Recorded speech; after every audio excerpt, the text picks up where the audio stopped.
It still happens here and there. I think it's still the ability to access good comp data and to be able to do that regularly is almost it's a must today. It's not something that's a nice to have. And so I think that's one reason why today's topic is very appropriate to talk about the survey process here. Our survey, in the past it was a book, an actual physical book that we would mail out every year, and it was a once a year process. And now we've partnered with PayScale to have an evergreen process, so you can get not only local data, and we've got about 900 companies in our local data set now, which is a lot more than we had in the past, but it also gives you national data, which is something that's new. As we've all experienced employees moving around to various places around the country, the need for data from other states is greater than it might have been 3-4 years ago. So just a lot changing in this world. So happy to have Jackie Esposito here today to talk to us about this topic, survey planning. A little bit of admin stuff for you. We are recording this, obviously. If you have any questions, please ask them as we go. There will be an email afterwards. So with all kinds of information like your credit information and a link to the recording and things like that. So again, just don't worry about taking notes if you have to. We can just focus on today and ask questions as you go. And obviously, we should have time to get to those. And then if someone has a drop off or someone you want to send this to, you'll get a link today or tomorrow from our team, and you can do that. So if you can advance the slide, I'm not really sure why my share wouldn't work. All right, so okay, great. So this is your slide. All right, so as you know, we're Catapult now. We were a merger of CAI and TEA a few years ago. We've been doing our survey for 30 years now, I think. So it's kind of an institution. But as most institutions are going through now, it's also changing to give you, like I said, evergreen national data, and happy to help you and assist you as you have needs. So I'm going to stop speaking for now. Let Jackie Esposito, who is our compensation expert now and all things comp and total rewards, she's going to spend some time with you today talking about this survey and overall comp planning in general. So Jackie, take it away. Thanks, Doug. Hi, everyone. I've had the opportunity to meet most of you, but for those of you who are new, I am Jackie. I am your resource for all things compensation, any questions you might have. I work with our members on benchmarking their positions to the market and also analyzing where your employees are in alignment to that market, your employee equity.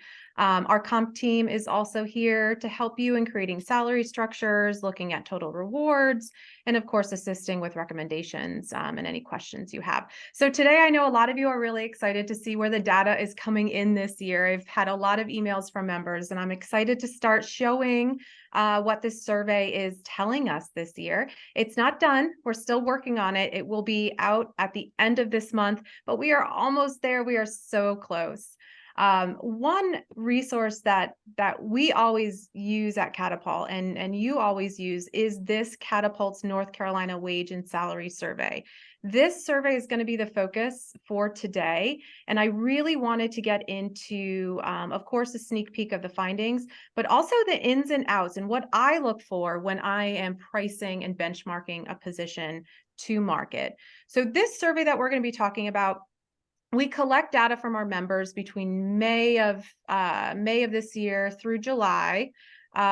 You respond about your demographics, your wage structure, your pay practices, actual and projected pay increases, performance pay, and also on your particular jobs for all of your full-time employees.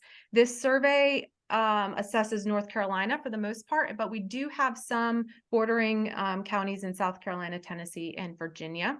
So I wanted to share more details about what I look for when reviewing a position title, the ins and outs, and then finish up with a more at your fingertips online source that you can also use to price your positions.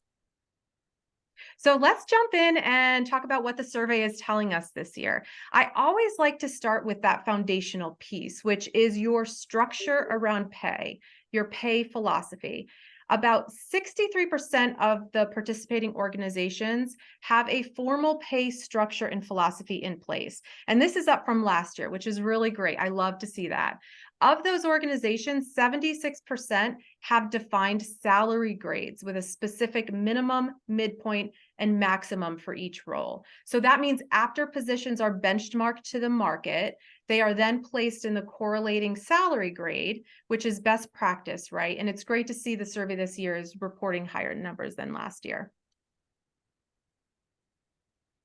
Of those that have a formal salary grade structure, over half of participating organizations adjust their salary range every 12 months.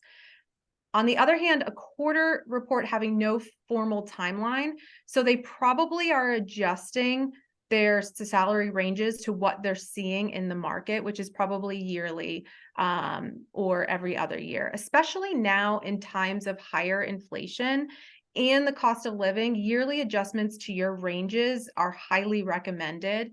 How much you increase your ranges, it's really dependent on where your employees are on that salary range, right? Looking at everyone and seeing, is their comp ratio high? Are they low?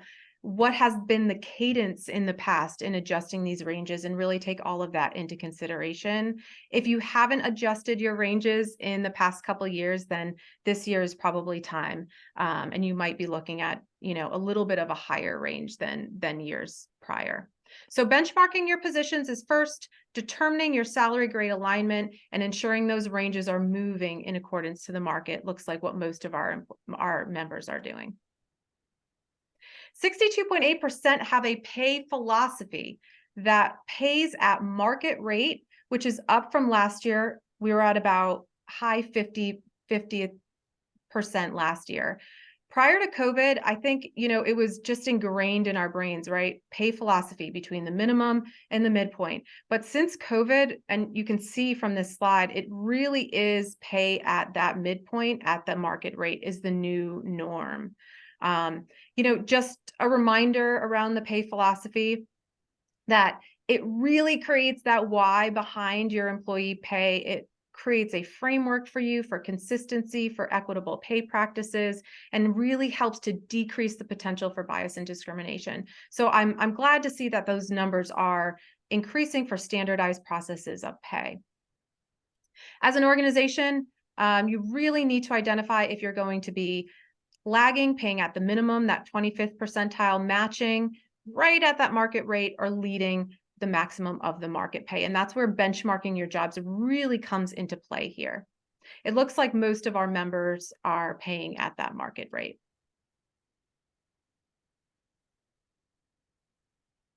So what most of you are here probably are looking for information for your budgets for next year, increase-wise. What are we seeing? Here are the actual increases that we have seen over the past 5-year period with our updated 2023 numbers. These are increases to base pay. Prior to COVID, we were all comfortable saying, 3.5 increase is the standard, right? Well, we can see that that's grown over the past 3 years. And this year, it looks like there is more of a push for those manager and professional positions, which I thought was interesting. I think it could be because during COVID, especially in 2020 and 2021, we were so focused on retaining and hiring our essential team members to keep our operations going, especially manufacturing and distribution, that maybe our managers and professional roles fell on the back burner. Well, it looks like this year it's starting to change. More focuses on those executive positions. And that's pretty consistent with what I'm seeing in a lot of my market pricing projects now, is that focus on the executive roles, on those highly specialized professional roles. Projecting into 2024. So what are we seeing?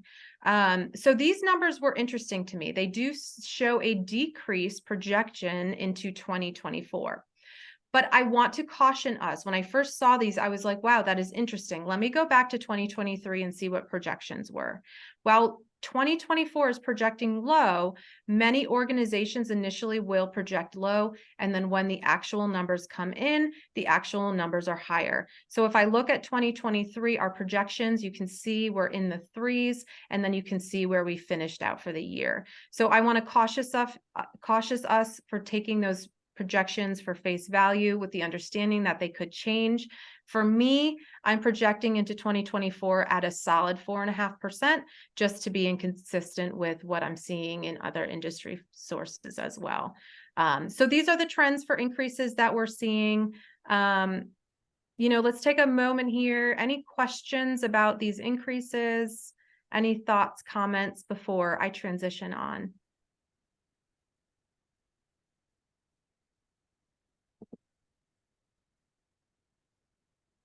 So some other key findings. We can see that in 2024, over half of our members were allocating a larger budget to their high performers. 31% are also doing across the board increases. So a lot of folks with the market rising are reevaluating things like, okay, performance-based increases are great. Do we have to do an additional cost of living? Do we have to do an additional across the board?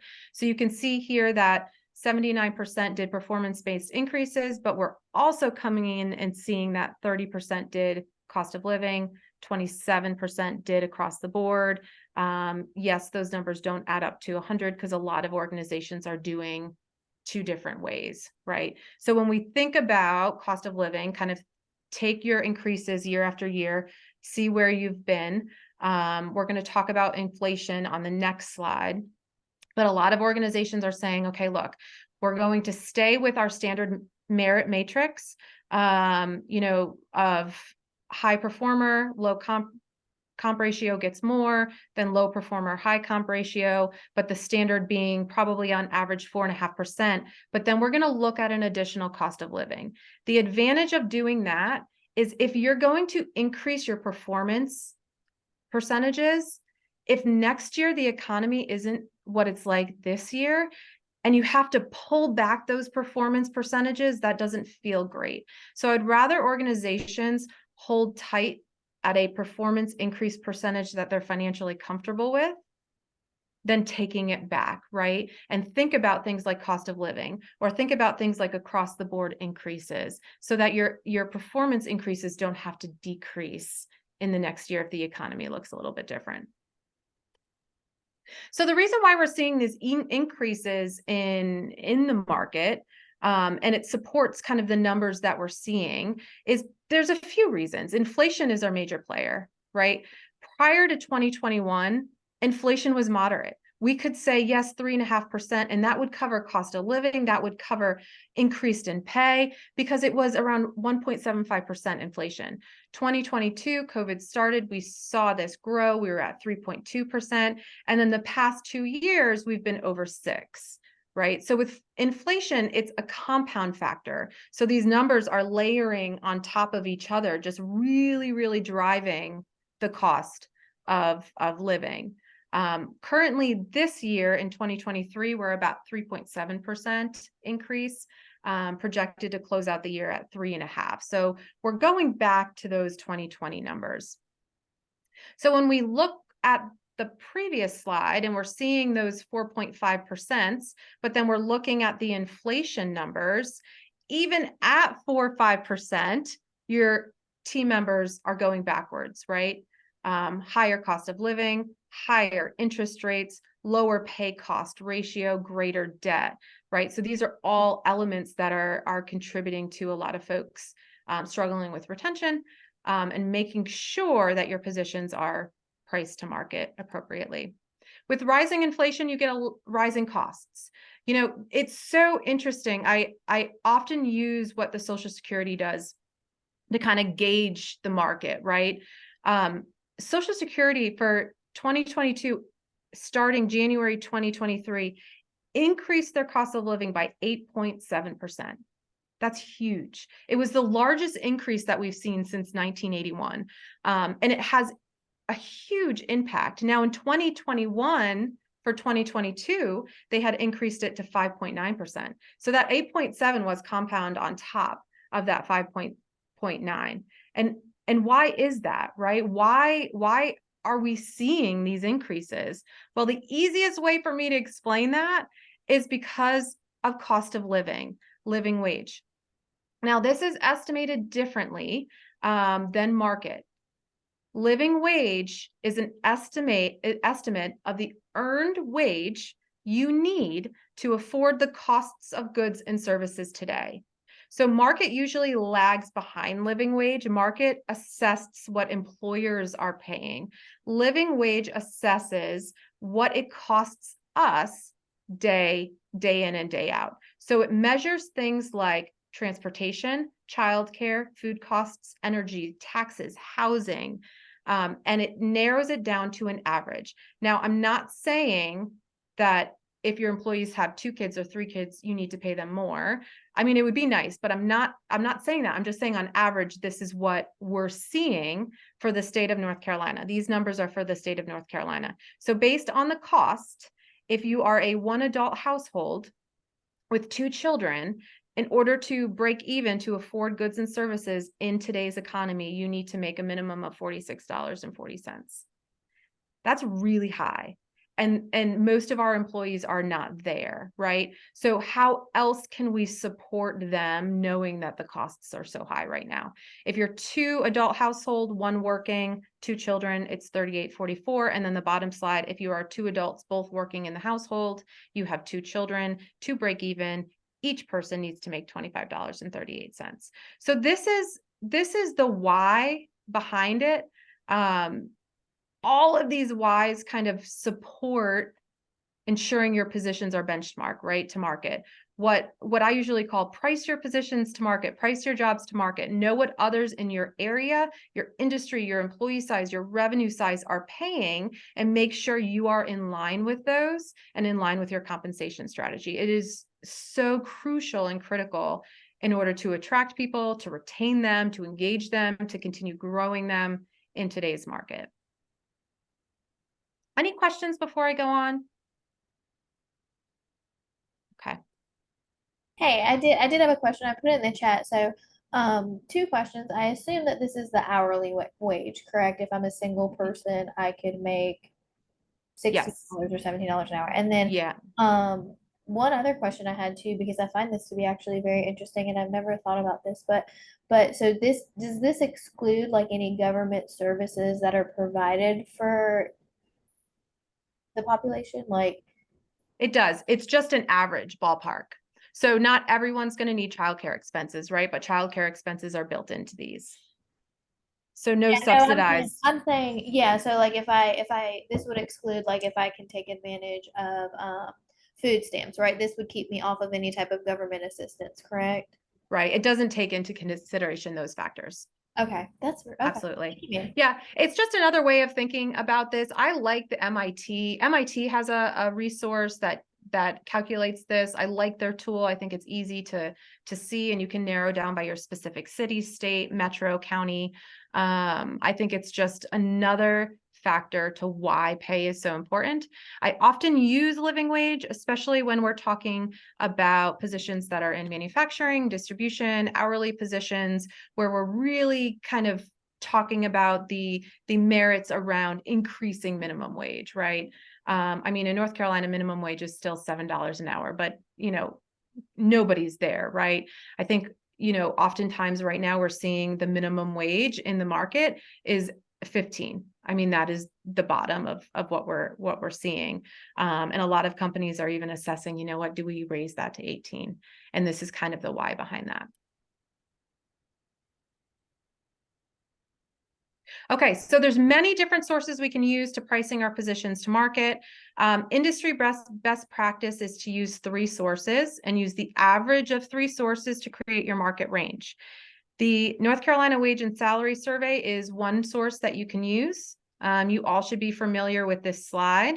What I wanted to do is kind of walk through what I look for in a position title, so that when you are pricing your positions using this survey, you get the most accurate results.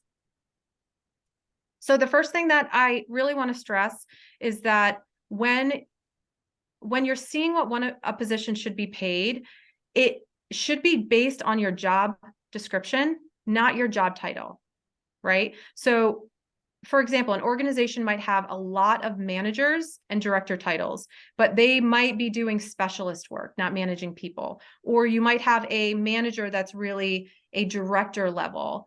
Read those descriptions on the survey and on your job descriptions, because titles are typically not apples to apples. Titles do not match up to the titles within your organization. That is why we put a brief description of the position. So this position, training manager, requires a bachelor's and 6. They manage a department of professional trainers. They might have you might have a training manager. Often there's training managers that have no direct reports, right? They just manage that program. They manage that business unit.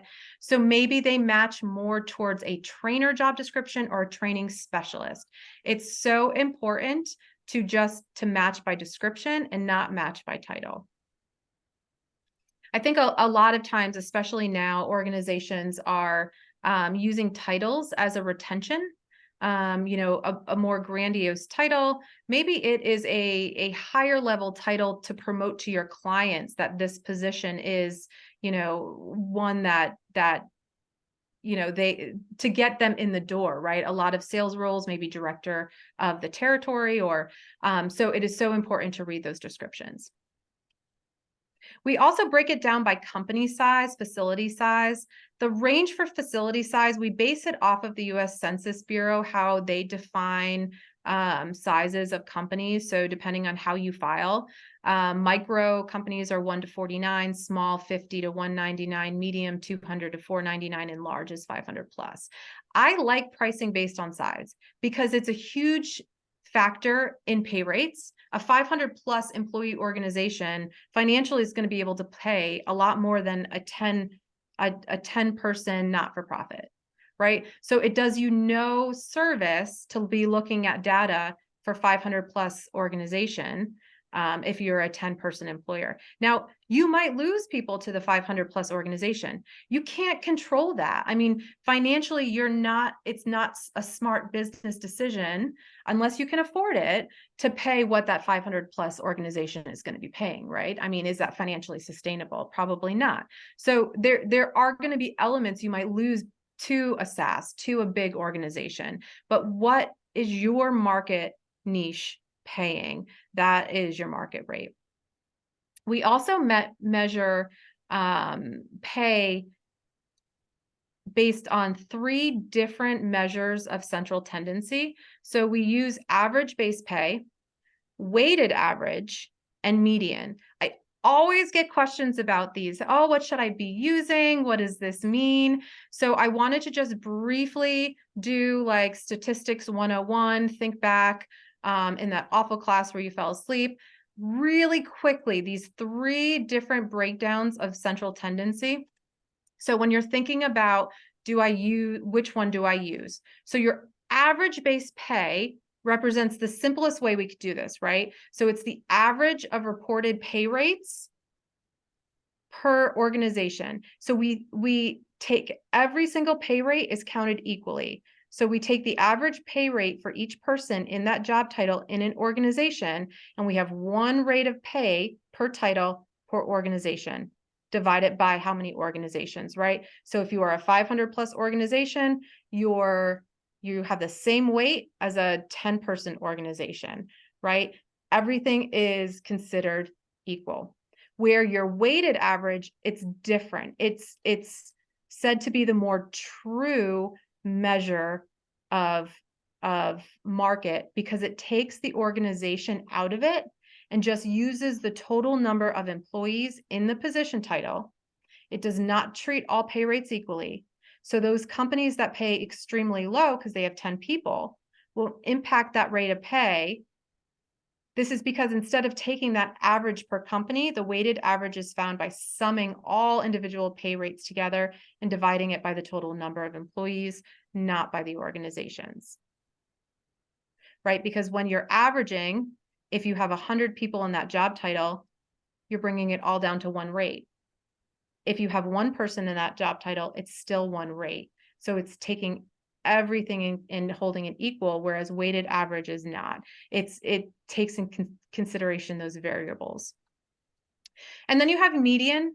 Median, simple, right? It indicates that median, that middle, that center, true middle point. It's not affected by extreme highs or lows. It's a stable measure right in the center. We use median in this survey to assess our 50th percentile. So we line up all the pay rates, and your median is going to be that dead center rate. No averaging, no sum, just center point in a scale. It's the truest measure for center point. All pay rates are provided to you in a range. So we give you a very large range. We give you the 10th, we give you the 25th, the 50th, the 75th, and the 90th. Most organizations are only going to use that 25th, that median, and that 75th, right? So when you're at the 25th percentile, that means 75% of organizations are paying more than you. Median, center, 50-50. 50 are going to pay more, 50 are going to pay less. That median is your market rate. And then the 75th percentile is your maximum, right? Only 25% are going to be paying higher than you. So if you want to lead the market on pay, you're really going to want to be at that 75th percentile. You can be at the 90th, but we don't see that very often. Most organizations assess ranges on the minimum, the midpoint, and the max, which is the 25th, the 50th, and that 75th. We have percent of organizations that are eligible for bonus. Whenever I'm doing a compensation study, total compensation is so important, right? Base plus incentive pay. It doesn't take in consideration benefits or any of those extras.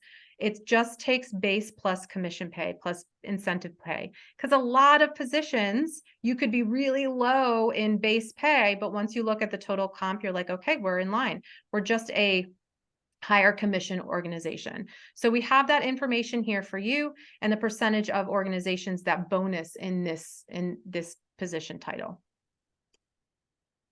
We also have the classifications. Now, in many cases, there's going to be one clear classification for a given job. Some jobs, however, you'll see mixed results. Maybe 40% is non-exempt and the rest is exempt. The classification really depends on the job duties in that organization and really how the organization interprets the FLSA guidelines. And that's something that we can help you as members. If there's a position that you're not sure of, send it to us because we can definitely help with that. And then the salary grade report. Now, this was one area that can really confuse me years and years ago as a member when I started receiving these surveys and trying to interpret the results and deciding what metric I use, right? We have so many different options here for you. This salary grade report, it is only based on the organizations that reported having a formal salary structure. So if you do not have a formal salary structure, your job data is not included in this box. If you have a salary structure with ranges and grades, then your information is included in this box. And we're providing you with a range spread, which means the organizations that are reporting in this job title have a range spread that is the difference between the minimum and the maximum of their pay range. Right? So I think this one is, I can't really see 60-something%. We give you a comp ratio, which shows you where this title typically falls on the range.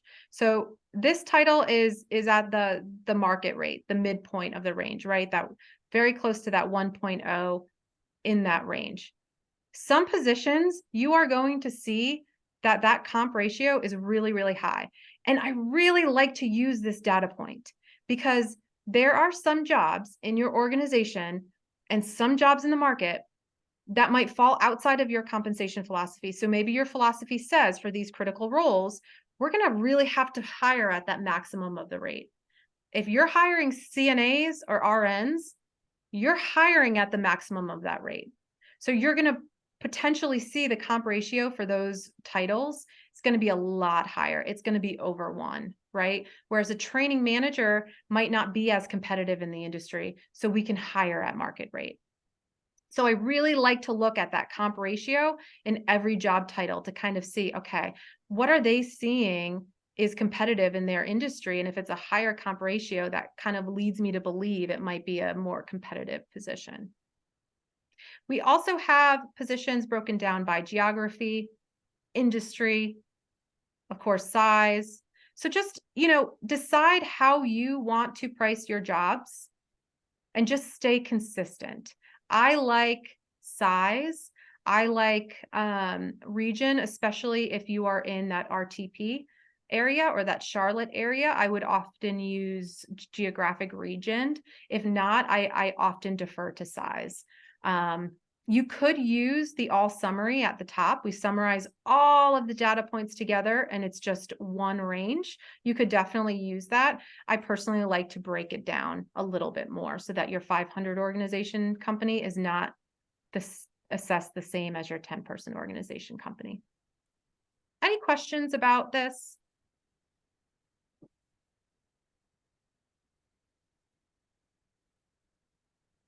Question, but I think I tried to answer it. They wanted to know the difference between what you're showing here and the new format in the pay scale. I think you've got a slide coming up on that. Yeah, no, that's a great question. But when I talk about all those breakout, you get to them differently, but these breakouts are in pay scale. You just got to choose the market you want and the size and the industry and the location and whatnot. Yeah, absolutely. We're going to talk about pay scale in 2 slides because that's definitely the future and best practice with compensation. So we gotta definitely talk about that. Another question here is, how do you recommend calculating a range for a job if we have multiple levels and there is only one benchmark title available? Yeah, absolutely. This survey only has, I'm guesstimating about 450. It's only going to have about 450 job titles. So we're not going to have every level that you have. I think there's a lot of senior levels in here. There's some associate levels, but it's definitely not going to have a match for every position you have. That's why this is one source of the 3 that you should be using. A lot of other sources like pay scale that will show you have a lot of different levels. So read the descriptions. So this training manager has a bachelor's and 6 years of experience and see which one it aligns with which level.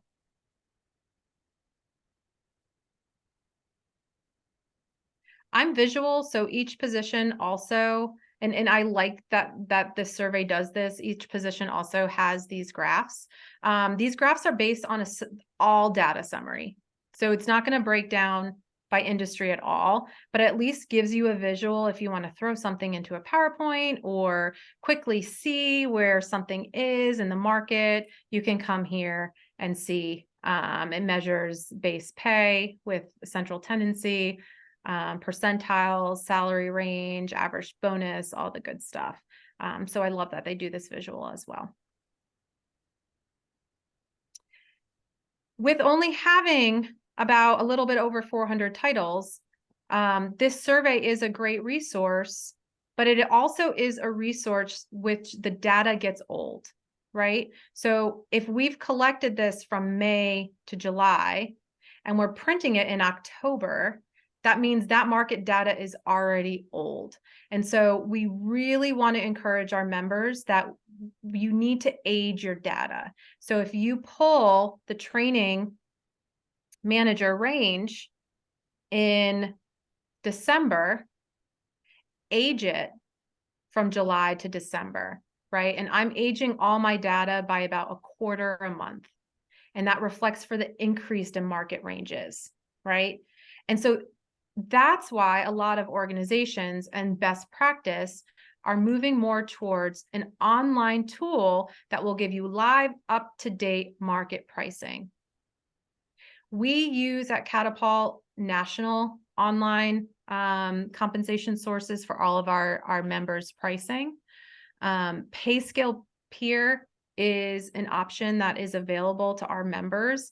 And I was so excited when they started rolling this out because this is best practice in the industry, right? Something that you can easily pull lots of different job titles that is going to be information that is updated constantly. that you can narrow down by your location, industry, revenue size, and create your custom market for pricing your positions. And it's easy to use once you get the hang of it. And so PayScale Peer, basically, it's just a database for compensation, right? So I took that same training manager role, I typed in training manager. Now I'm going to make sure the descriptions match, right? Because it's not always apples to apples, but you can see I have 3 different options for training manager. And I bet you if I typed in, associate, actually probably the junior role for that is going to be trainer or training specialist. You can select your job, you select your market, and then you get your salary range. It also gives you job duties. It also gives you, which is not on this slide, it gives you typical education. It gives you typical competencies. I hate writing job descriptions, right? So if I were going to write a job description, I would come here first, see what our compensation sources are telling me, and help use what's industry standard to write my job description. This tool is so valuable. You can do quick pricing. You can set up projects. So you have the same titles. You're just going to go back and keep seeing what the market's saying. It is a live on-demand resource that you have just online at your fingertips. So this is available for all of our members. If you're interested, put it in the chat. We're happy to reach out. But this is definitely the way of the future when it comes to compensation and pricing, as opposed to those standard once-a-year printed surveys, which I still love. The challenge is, especially in high inflation markets, the data is old by the time you print it, right? So having an online source is great too. We mentioned having 3 sources, industry best practice. Maybe you're a member of a networking group. A lot of associations, networking groups do surveys as well. Just make sure you're aging that data. And then there's free sources like ONET or BLS. They're a little bit harder to use. They're not going to be like PayScale, but they are sources if you want to try to get 3 and use the average. Do we have any questions on PayScale Peer?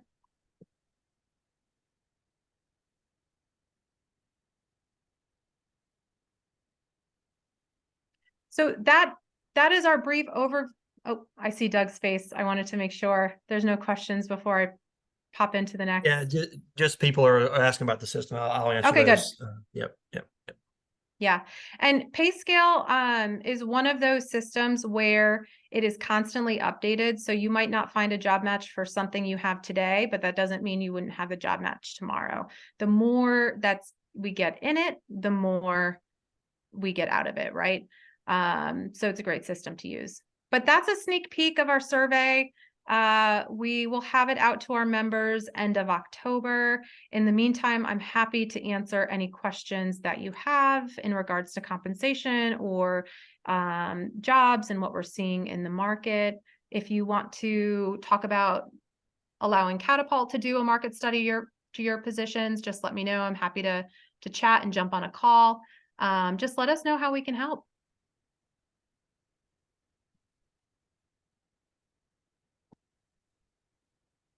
Great. Thank you, Jackie. I'm giving a second with questions here. Again, PayScale is out. You can access it today. Just email. What's that email for? Is it surveys at Capital? That's Catapult. You can just email me. Okay, and we'll That get you in works. there. It's a nice tool. Again, that matches much better to this new world than a once-a-year survey that may or may not have the job. I mean, in all of PayScale Peer, you look at the entire thing, there are 2,200 companies and 5,000 jobs. In North Carolina alone, there are 900 companies. So I mean, it definitely gives our members access to a much greater data set than we had before in the old CAI and TEA surveys. So excited about that. There's a question here now. Yes, Stephanie. The process, you're right. I mean, it's an interesting question because we'd like to at least announce things like average wage increases in September. Yes, that needs to be earlier. But the point is, it's more of an evergreen process. This is, there will be a time where like a lot of groups are going to, there won't be an annual survey process. It's just an evergreen thing that's always being updated. People can add their jobs. We have members now adding jobs in this tool, pay scale, all year round. And that's why it's important to keep looking at it. And you can set up all your jobs in this tool. You can look at it every day if you want to, and just see how the jobs are changing based on people putting newer data in there, as opposed to just data that's a year old or whatnot. So. Yeah. I do agree, Stephanie. I think a lot of the compensation sources release their projections for increases early September. So at this point, we are lagging in those projections. We do acknowledge that. It's something that we're going to discuss for next year. Lisa mentioned pay scale. Does it allow hybrid jobs? Absolutely. Your quick pricing tools don't allow for hybrids, but yeah, I could show you how you could set up a study and you can pull in hybrid jobs. And Stephanie, absolutely. I think the first couple of times you use the system, it could be a little bit hard to see where you go, but we're happy to do a walkthrough. I can show you my best practices. There's a question here about the pay grade structure. How much space is between midpoints and range spread? Yeah, it really depends on your organization and your positions. Everyone's different. Absolutely, everyone's different. You know, some folks like 15% midpoint to midpoint with a 40% spread. Others like a larger spread. You know, maybe you have highly technical roles that you need to give yourself a little bit wiggle room. Maybe you go larger. Maybe you have a lot of hourly roles. You need to go a little bit tighter. You know, maybe you're an organization that has a lot of career pathing. Then you want a little bit tighter ranges, right? Because if you're going from one range to the next, you don't want your increases to have to be so large to get to the next range.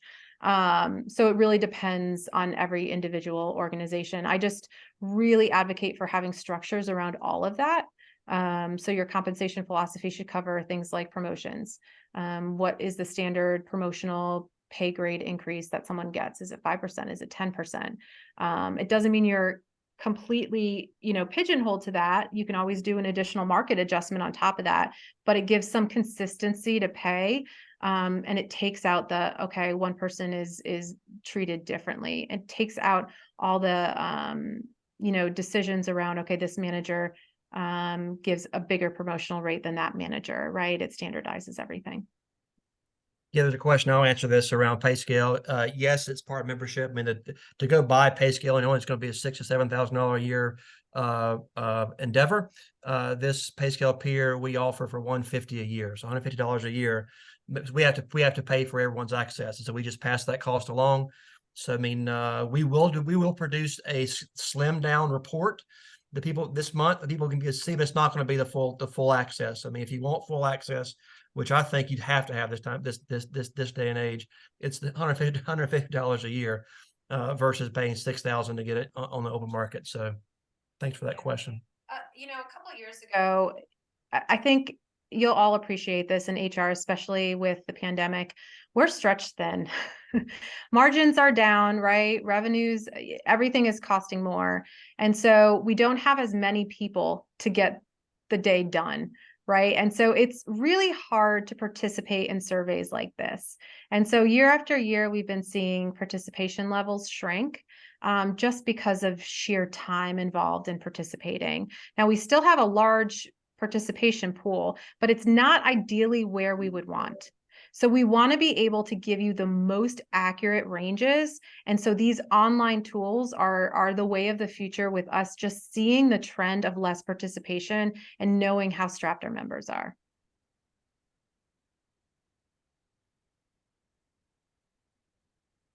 Wonderful. Well, please reach out. We're here to support. Again, I'm Jackie.